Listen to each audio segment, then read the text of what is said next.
Good afternoon, everybody. Today I'd like to speak about the Romantic movement, its historical background and literary influences. As we know, the Romantic movement developed at the end of the 18th century. This was the age of revolutions. It was a period of turmoil, of rebellion, and of reform. The American War of Independence, the Industrial and Agrarian Revolution, the French Revolution, and at the beginning of the 19th century also the Napoleonic Wars. All of this affected society from all points of view: political, economical, social and literary points of view. As for literary influences, we cannot not mention Voltaire, Jung and their theories that strongly influenced the movement. But I would like to focus on Jean Jacques Rousseau a minute because in his works he introduced many of the themes which would then become central in Romantic writers. First of all, the attention to the weaker categories, the weaker people in society. Tendency to become more democratic, an attack to the privileges in society and to social stratification. Jean Jacques Rousseau focused on the weakest people and believed in the need for a more democratic society. Rousseau also introduced the concept of the noble savage. He believed that every man is born good and is then corrupted by society, corrupted by institutions. Thus, he advocated a return to the pure savage man.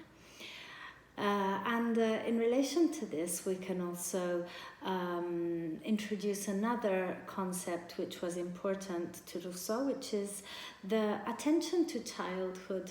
Childhood, once again, because children represented innocence, children were pure, and children were not corrupted by society.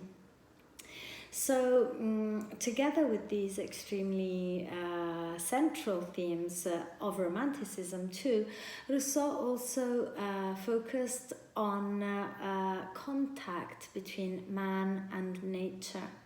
Nature as a place to go to escape, to be alone, the concept of solitude, of melancholy. Once again, another extremely important theme in Romanticism. And then imagination. Imagination as a way of escaping from society. All of these themes, as we can clearly see, are then present in Romantic works and are used by Romantic authors, are presented rather than used by Romantic authors. A movement which was strongly influenced by Rousseau's thoughts was the German movement Sturm und Drang. Sturm und Drang in English means storm and stress, tension. What was the Sturm und Drang? It was considered by many people the germ, the inspiration, the initial inspiration of that influenced and inspired the Romantic movement. It developed in Germany. It reached its climax in the 1770s, and one of its most important representatives was Goethe. Goethe, who is famous for his young Werther, Giovane Werther. Goethe did understand the importance of the Romantic principles, but at the same time, he had a form of detachment, Olympic detachment from the movement itself, because he experimented many different styles and did not just write works that we could define only as romantic works. However, the Sturm und Drang strongly influenced what then became the Romantic movement. This movement took on different features in the various European countries.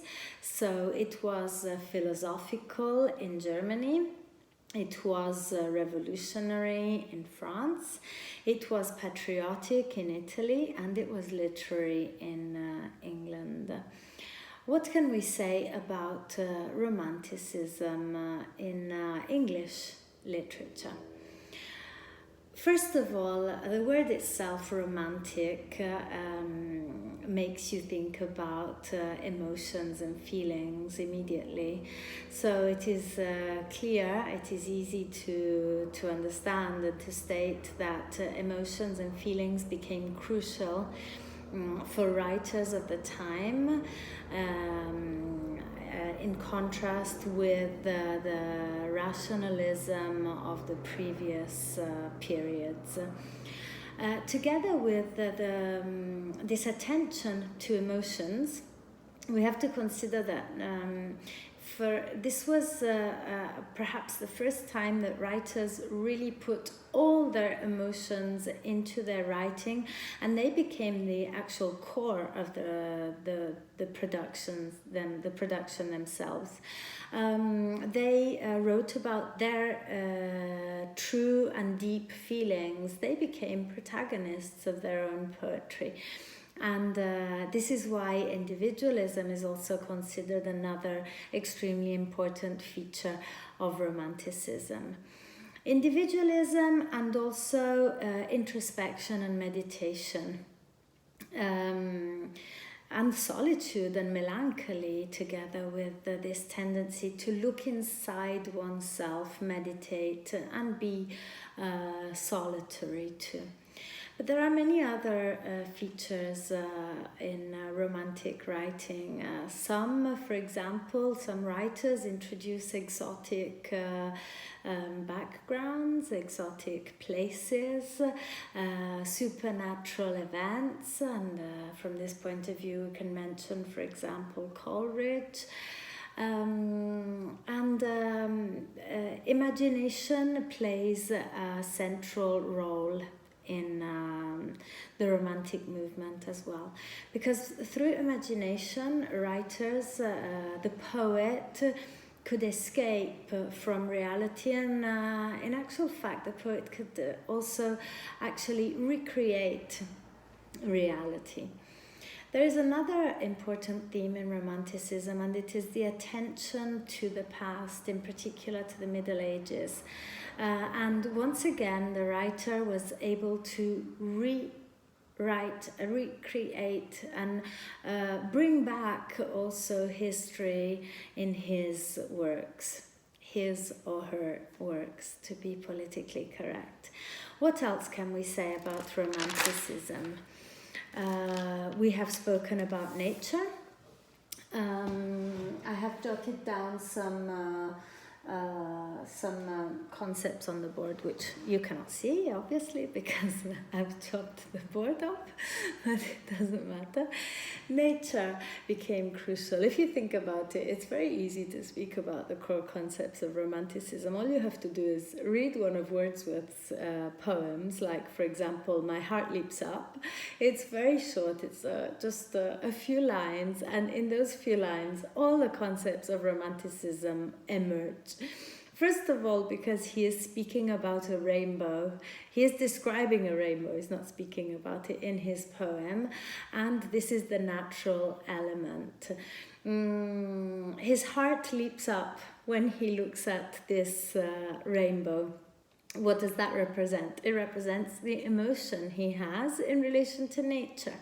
And then one of his most famous lines in the poem, My Heart Leaps Up, is, "The child is father of the man." This is one of Wordsworth's most famous paradoxes, and it is very, very complex to explain. So we will have a look at William Wordsworth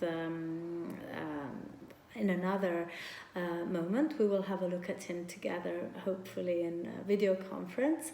But once again, in the poem, in this very, very short poem, another extremely important theme for Romantic poets is introduced: the figure of the child. The child is father of the man. What does that mean, that the child is father of the man? You can tell me next time we speak about Romanticism together. And so all these concepts, which had already been introduced by Rousseau, are present in Romantic poetry. Nature, emotions, the child, solitude, melancholy within the field of emotions, democracy, equal rights, attention to the poor, and many, many, many other incredible themes are introduced by these writers. What can we say about the most important representatives of Romanticism? Critics have spoken about two generations of Romantic poets, the first generation and the second generation, even though they were actually overlapping in time. They were not two generations from a chronological point of view. But they were distinguished by critics because they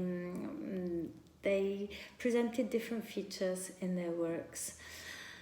Coleridge and Wordsworth belong to the first generation of Romantic poets, and Byron, Shelley and Keats belong to the second generation of Romantic poets. Coleridge and Wordsworth are said to have written the manifesto of Romanticism. They wrote an extremely famous work called the Lyrical Ballads. The Lyrical Ballads were inspired by the medieval ballads. In fact, Romanticism wanted to be accessible to everybody. I don't know if you remember studying the medieval ballads, for instance, Lord Randall. They were popular ballads. They were ballads written in a very, very simple language. So Wordsworth and Coleridge deliberately recall the word ballads because they wanted their poems to reach the heart, the mind, and the life of everybody. In the preface to the Lyrical Ballads, which was written which was published after the Lyrical Ballads were published, the authors present their idea of Romanticism, what they wanted to do in their poetry. This is one of the few works that was written together by two friends and writers. So it's particularly interesting if we think about the concept of synergy It is very strange it was very strange at the time, and perhaps it's still peculiar now and interesting, that two people get together and write a work together, or decide to write the work separately but then publish it together. This is what these two very different but very close friends decided to do. And then we have the second generation of Romantic writers, as I said, Byron, the rebel, who proposed the concept of the Byronic hero, Shelley, who contrasted every form of tyranny, and Keats, who more than any other Romantic poet managed to convey emotions and feelings in his works. So this is a summary, obviously, of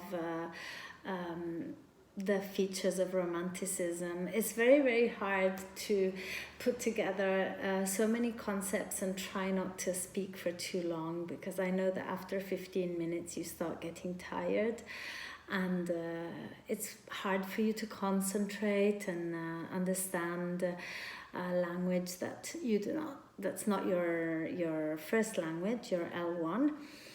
So for now, I think that's enough on Romanticism.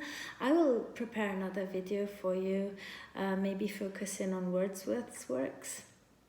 And that's it. And for now, I am going to say cheers to you. I hope to see you soon, because I miss you. Keep calm and drink tea.